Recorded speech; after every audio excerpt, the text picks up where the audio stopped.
my earliest, my grandfather was always homeless. He's never, just always homeless.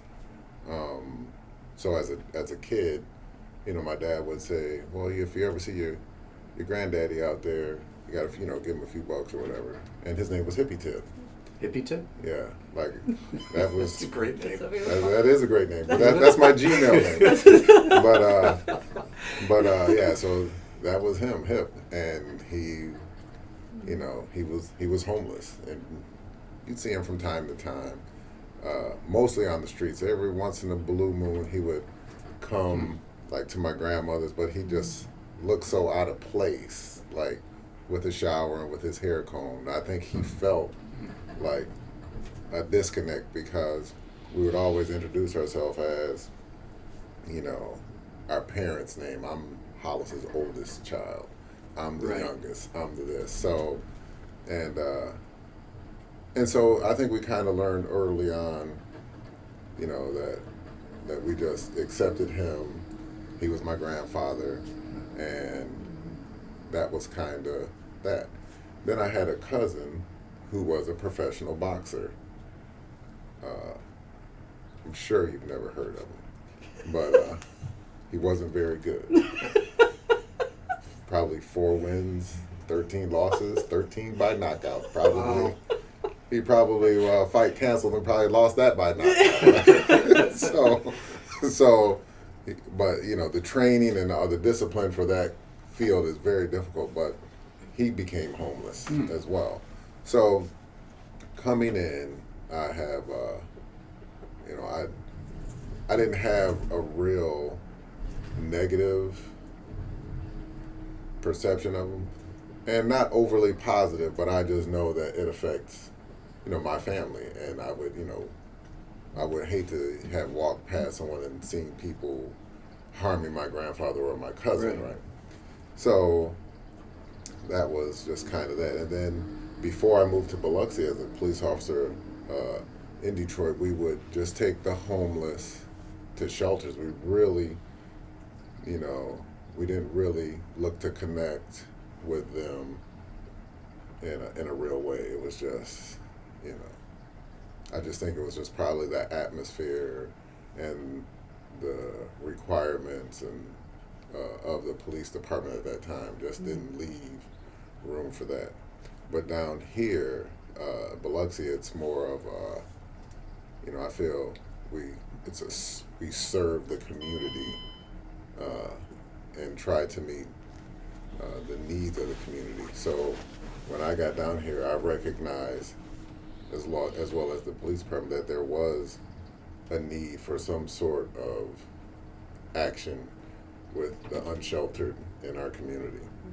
And so, we have this, I was a liaison, and then as part of that, I connected with Back Bay, all the other agencies here in Biloxi, in the county, and would,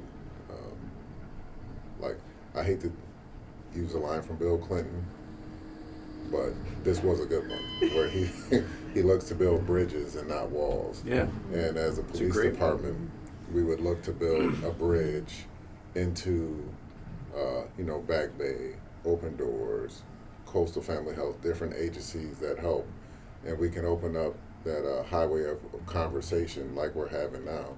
And although we're having this candid conversation here, but we often have, unscripted conversations that lead to real help in different agencies working together. I think in today's climate, you have to form uncommon partnerships in order to make it all work. Like, we're serving the community on our end, you guys are serving on a different end.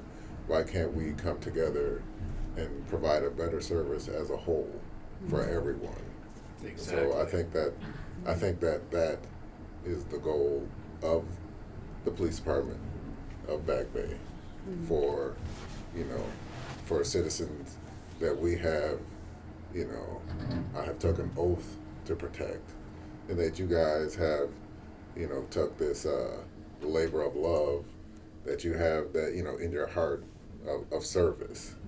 So it's actually a very good partnership.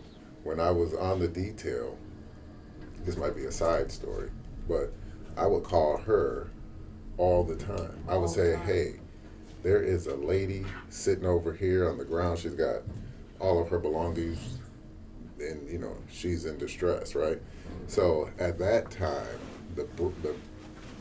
that bridge of conversation was just a one-lane dirt road named Sarah. And I called that. She would come out, but she would get on her level, sometimes sit down with them, go get food. She'd be like, go get them something to eat. And she would sit there, and we would gather things up. She put them in her personal car. I called her on Sunday to a guy that was just scooting along Highway 90 because he couldn't stand up. Yeah. Came in here, got the key, gave him a shower, clothes, it's just who she is, right? That's servant leader. She's serving this man, but leading him to a better place. Yeah. When COVID hit, this place shut down, crickets. She was in here every day. So were you. I was in here on my off days, Yeah. And, Well, it's essential services, right? Critical. And so it's just a labor of love. But I think what people don't understand is when we work together, we're solving two problems. If we get people not scooting down Highway 90 on their rear ends, and we get the half-naked women off the streets, and we do these things, we bring them in, we connect them to services, we're lowering recidivism rates. We are stopping the police from having to continually come out and make these really social service calls is what they are. I mean, they're not hurting anyone except themselves. They may be obstructing traffic and doing strange things, but when we can work together, we're really solving multiple agency problems and a community problem. This isn't just a Back Bay homeless problem. This is a community problem. If we can get people off the streets, on their medication, stabilized, therapy, all these things that we offer and we do, and we take those few extra, he could arrest them. It would probably be easier on him to not have to call everybody and get them out. But then at the end of the day, they're going to be back out later that afternoon doing the exact same thing again, and it becomes a vicious cycle for them. Yeah.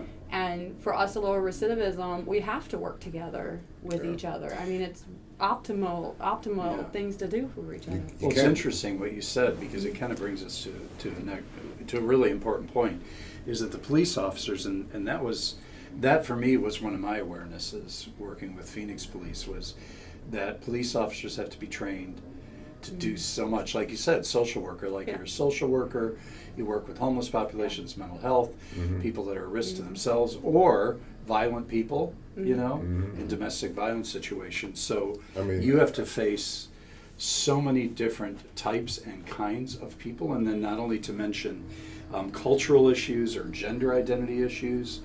So what kind of support is there, or has there been with the Biloxi Police? I would say,